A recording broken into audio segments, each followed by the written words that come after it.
Good morning, sir. My name is Aris Salinas Tejero, second year criminology student, Section Delta.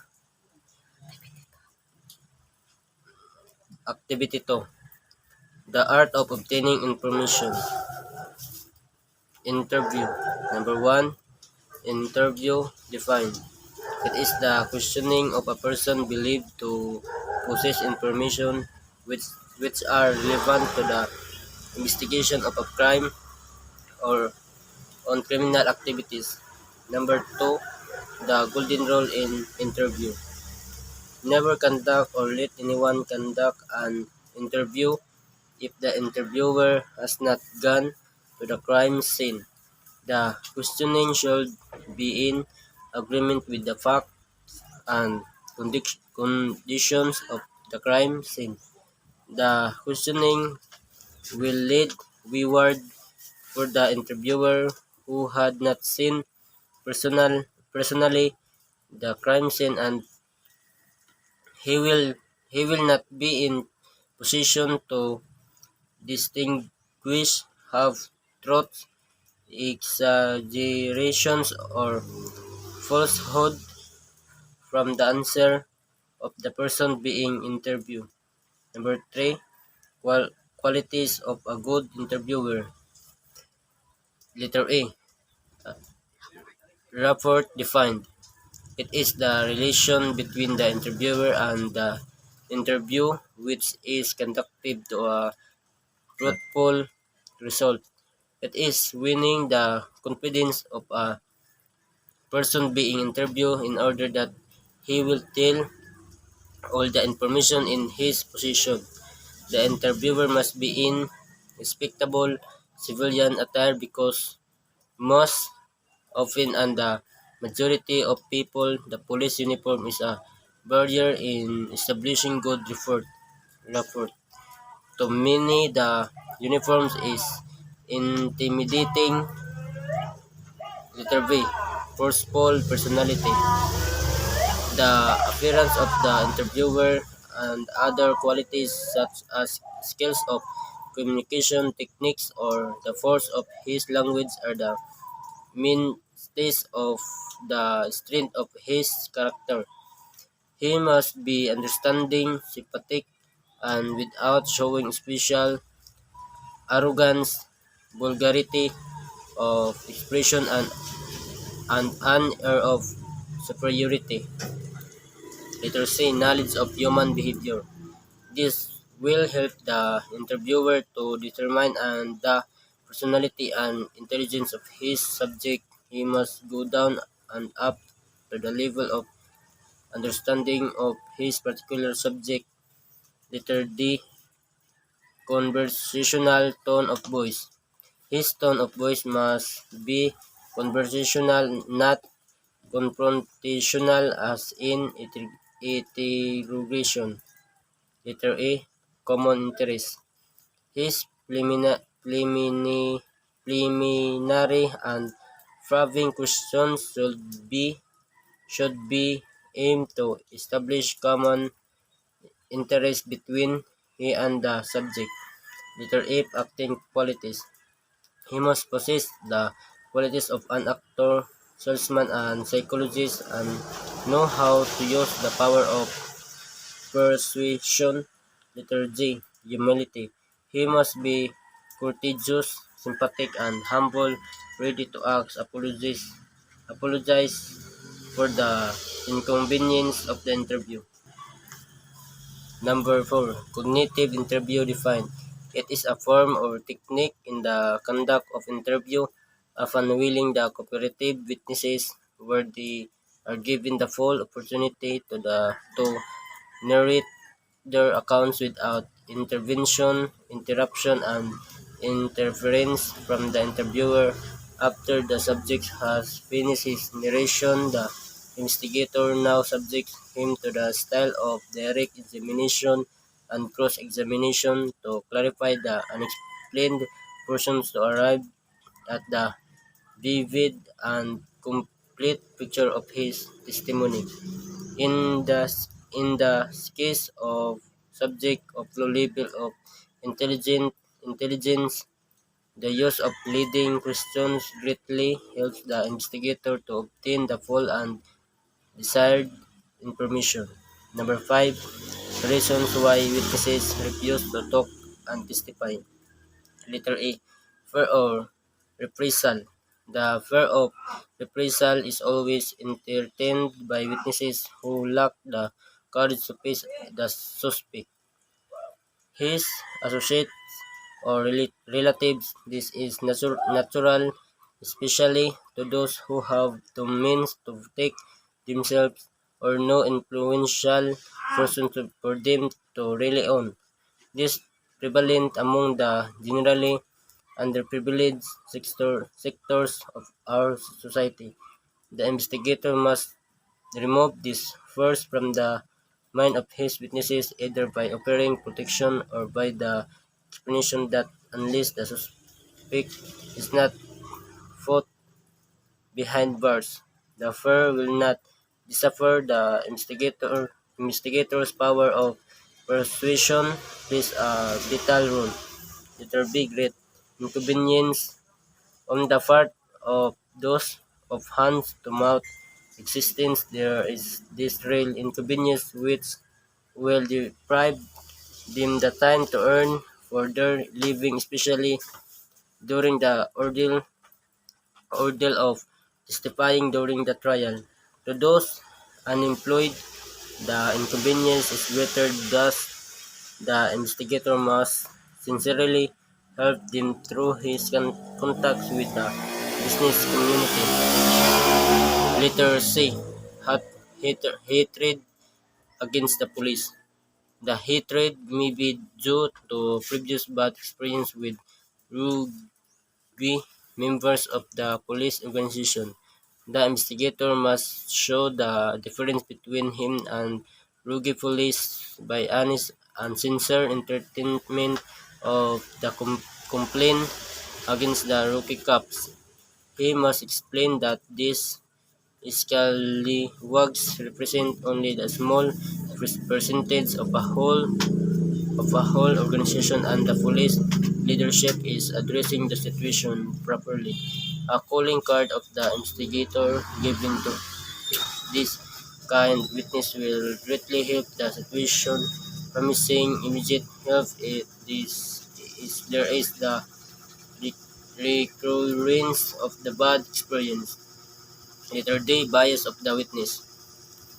The witness may be an acquaintance, friend, helper, or benefactor of the suspect, or this other relationship of the witness to the suspect must be explored so that an intelligent approach is properly applied. Letter A. Avoidance of publicity. There are witnesses who are shy and they shun publicity that will bring discomfort to their ordinary or obscure way of living. The investigator must hide these witnesses away from reporters. Letter A. Family restriction. Some famous and respected families preserve their reputations by instilling to their members the need of approval of their elders on matters affecting their families. The investigator must talk to elders for their approval for a member to testify. Letter J. Bigotry. Religious or racial, tribal, or ethnic indifference.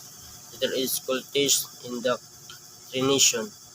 Some cults or religious denominations exercise religious or moral influence on decision of witnesses to testify. It would be more apparent when the witness and the suspect belong to the same cult. The investigator must use the tenet of religion, which is truth, to the religious leaders to allow their members to tell the truth and give the required testimonial evidence. This is prevailing in our society, even the point of career advancement. Number 6. Common technique applicable to the foregoing reasons. Many of these witnesses want that they will not be utilized as formal witnesses but to remain anonymous. The investigators must initially agree that the testimonies be given the shroud of confidentiality after the full disclosure of the information. The investigator when persuades these witnesses to be utilized as formal witnesses, especially when there is the necessity of the testimonial evidence, the power of persuasion plays a key role. Number 7. The stages of handling the interview. Letter A. Preparation. The investigator should review the facts at the crime scene and information from the other sources in order that the word be ready for the questioning. A background data of the subject should be available so that he could adapt himself to the kind of approach to be employed. Letter B. Approach. The investigator must carefully select his kind of approach which may be a single kind, a combination of two, or the application of all techniques. Letter C. Warming up. This is done by preliminary or exploratory question to clear the atmosphere, promote a conductive ground for cordiality, respect, and trust for each other. Letter D. Cognitive interview. The subject now is asked to narrate his account without interruption, intervention, or interference. It is only after the completion of the uninterrupted narration that the investigator begins his direct and cross examination. Letter A. Number 8. Rules in questioning. Letter A. One question at a time. Multiply complex and legalistic question should be avoided. One question at a time is desired. Letter B. Avoid implied answers. The nod of the head or any other body language as response to the question should be avoided. The answers must be oral, clear, explicit, and responsive to the question. Letter C. Simplicity of questions. Letter short, simple questions at a time is required. If the answers needs qualifications, then it should be allowed. Avoid legalistic questions such as who did the murder or who are in conspiracy with the suspect. Letter D. Saving faces. Embarrassing questions on the subject on matters of exaggeration or honest errors about time, distance, and description can be avoided if the investigator will cooperate with the subject to save his face. The investigator should not fault or ridicule the subject on these matters. Letter A. Yes or no answers. Do not ask questions which could be answered by yes or no. It will curtail the complete flow of information and will lead in inaccuracy. Number 9. Types of witnesses according to their attitudes. Letter A. Knowing nothing type. These are the reluctant types of witnesses. They are found among the uneducated and of low level of intelligence. The technique to be applied is go down to their level of intelligence and or by interrogations. Letter B. Disinterested type.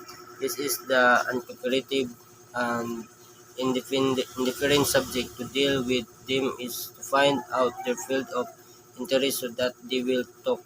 The indifference should be demolished to arouse their interest or be flattered.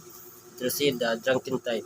The style of reasoning by the investigator should be adapted to the psychology of the subject. When the drunken subject has sobered, another interview will be conducted confronting him about his disclosures while in the state of drunkenness. The writing statement must be taken during his sobriety. Letter D. suspicious type. These types of witnesses are suspicious about the motive and actions of the investigator.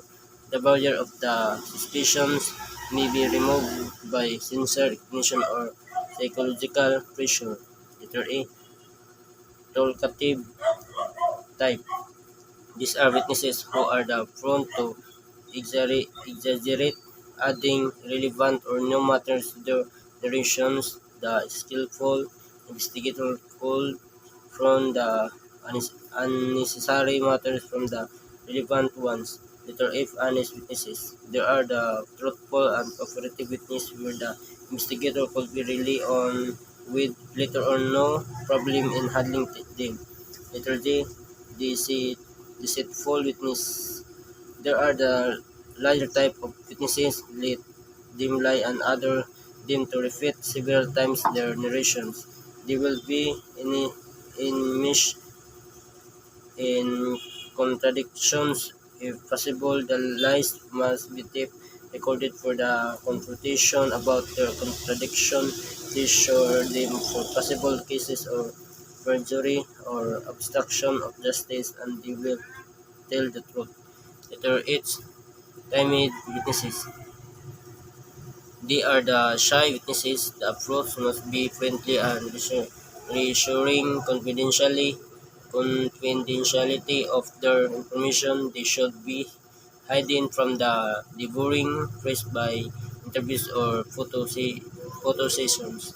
Letter I. Boasting, enthusiastic, or egocentric witnesses. They will be good witnesses because of their ability of expressing their accounts of the commission of a crime. The investigator must be patient in dealing with them in order not to bruise their ego or self-pride. They are susceptible to add color or importance in their role as witness, but probably underrating the accounts or others. Letter G. Refusal to talk witnesses. These are the most difficult subject to deal with. Find out the reasons of their silence by exploring deeper in the kind of their personality. The cause may be trauma, shock, first hatred, and others remove these features of silence and they will start talking. Number 10, statement analysis. This is a new name in criminal investigation but got new in actual practice. What is new is the term. It began in the United States when the woman reported to the police the disappearance of her children while on the board her car. Bucket car. The car also disappeared with the children. The police for a considerable time scoured the area, interviewed scores of witnesses who claimed to have seen nothing. A police expert carefully analyzed the tape recording of the woman who went to the TV station to appeal for her children. The analysis led to the suspicion and the woman was placed under exhaustive interrogation where she confessed that she drove the car down the river because her live-in partner does not like her children from a former marriage. The car, together with the dead children, was subsequently retrieved from the floor of a river. This is not a new practice in our jurisdiction. Every complaint and testimonies of witnesses are subjected to the crucible of truth. Police and investigator will be the ignorant and unmeaningful weapon of deception framed up incriminatory machination against the innocent. Atmosphere must be exercised before concluding the culpability of the suspect. This is the role of an art of criminal investigation and detection. Number 11, complaints and testimonies be reduced to writing. Complaints and testimonies shall be reduced into writing in the form of questions and answers. Never use the affidavit affidavit from even in the testimonies of apprehending officers. This is affidavit for is frowned upon by our court, especially when there will be a variance between the affidavit and witness stand account. The court even when the stand that what is truth is the witness stand account because the answers in the affidavit was not from the witness but from the police investigator who prepared the affidavit. The narration of witness must be based on the rules of cognitive interview. All these complaints and testimonies must be placed under oath before an officer authorized to administer oath. Letter B. Informants. Number 1. Informant defined. An informant is any person who furnishes the police and information relevant to a criminal case about the activities of criminals or syndicates. The informant meaning oftenly give the information or offer himself to be a witness. The other kind is the one who furnishes the policeman and information surreptitiously and hopes to remain anonymous. Number 2, confidential informant. Informant defined. He is a person who provides the police with confidential information concerning a past crime or a projected and planned crime. He does not want to be identified as the source of the information. Under the law, these informants are protected and identified could not be relieved by the police even under the order of the court unless on exceptional case where there is a claim of the defense that the informant framed up of the accused. Number 3, the types of informants. Letter A. Anonymous informant. He may, he may be an anonymous phone caller, letter writer, or a text sender. Never tell the informant that the investigator already knows the information. The duty is receive the information not to reveal any other information to the caller about facts already known. Letter B. Rival elimination informant. This kind mostly maintains being anonymous. His purpose is to eliminate the rival persons or gang due to competition or other motives such as revenge, etc. Letter C. False informant. Usually reveals information of no consequence, value, or stuff connected with him or his purpose is to offer to be on the side of law and urge throwing out the suspicion from himself or from his gang or associates. Letter D. Frightened informant. He is frauded by fear or self-interest in giving information to the police. He may be one of the lesser gang members who runs the police when his gang mates are about to be involved in dangerous situations or when the gang they belong is not on the police trail. He is motivated by anxiety and self-preservation of his well-being and will furnish the information to protect himself and as a means in sustaining his feeling of self-importance. This type is the weakest link in the equation of the criminal chain. Letter A. Self-aggrandizing informant. This kind of informant moved around the centers of criminals group or syndicate and delights in surprising the police about bits of information. His information may be of value by way of authentication in intelligence operation. Letter F. Mercenary informant. The informant has information for sale. He may have been victimized in a double cross or later share in the lot or given a dirty deal and seeks revenge as well as profit in this disclosure. Letter G. Double crosser informant.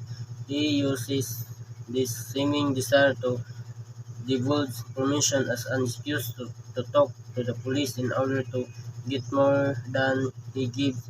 To counter this kind of informant, the police apply a deception method by giving him false information that will lead to his capture. There is woman informant. She may be the female associate of the criminals who was brought up marginalized in the deal of being is out from the group. Care must be given to this kind of informant because women, given the skills and expertise, are more dangerous than men. They often give pre-romance that will result in blackmailing the investigator or will result to unexpected family or support. Letter I. Legitimate informant. Those who desire to give information spring from legitimate reasons.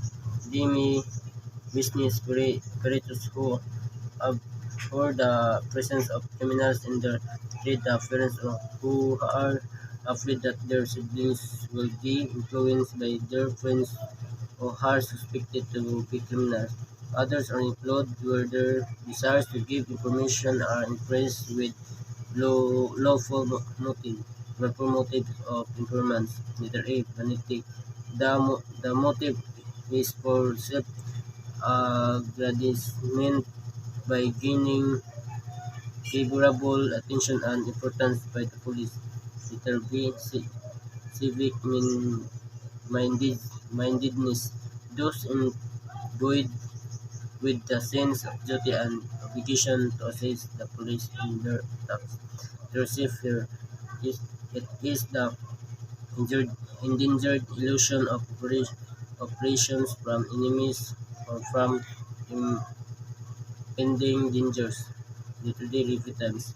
Those lesser criminals such as accomplices or accessories who will have a chance in heart to unburden their consequence. Literacy informers. Number one, informers defined. He is the person who provides information to the police on a regular basis.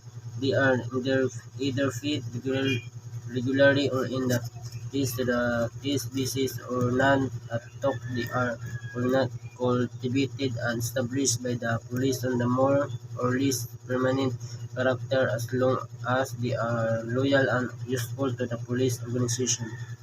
Number two, the proverbial basis. The saying goes, it needs a tape to catch another tape. The story of the French police proved that his saying is true. The elite French authority talks to investigate criminal cases. Hired an ex-convict as informer, ex-convict product outstanding successes in the solution of cases seemingly difficult to be solved. The ex-convict later became the chief of the French Sûreté and the main was P. Duc.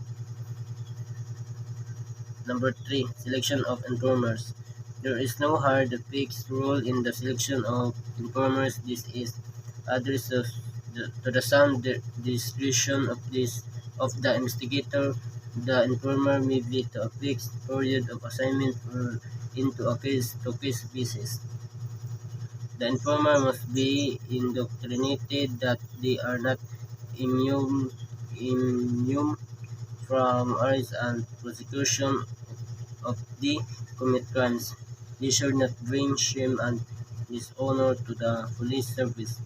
When they will commit crimes, they should be punished like terrorists. All the sectors of the society must be covered under composition include but not limited to taxi drivers, jeepney and bus drivers, vendors, conductors, waiters, dancers, ex-convicts, shady or underworld characters, hostesses, bankers, security guards, businessmen, prostitutes, the elite in society, and others. They should be treated as mollies or store pigeons practically in all the corners of social order. Number 4. Critical areas in the deployment of informers. Letter A. Within the ranks of criminals and criminal syndicates. Letter B. Associates and friends of criminals. Letter C. List of hangouts of criminals such as nightclubs, bars, hotels, billiard halls, and other places. Letter D. Slums and residential places where criminals have their conduct. The detention centers such as local jails and the National Bureau of Prisons. In many instances, crimes were solved by planting malls. Among detention prisoners in the holding centers of investigate units and in local jails and all the National Bureau of Prisons through the agreement with the prison authorities. Letter F. Places where criminals dispose their lot. Number 5, women informers. Most effective among informers because they could easily penetrate the ranks of criminal with least suspicion. Besides, they could mingle with the crowd easily and could obtain information more than their male counterparts, especially if their beauty attracts attention.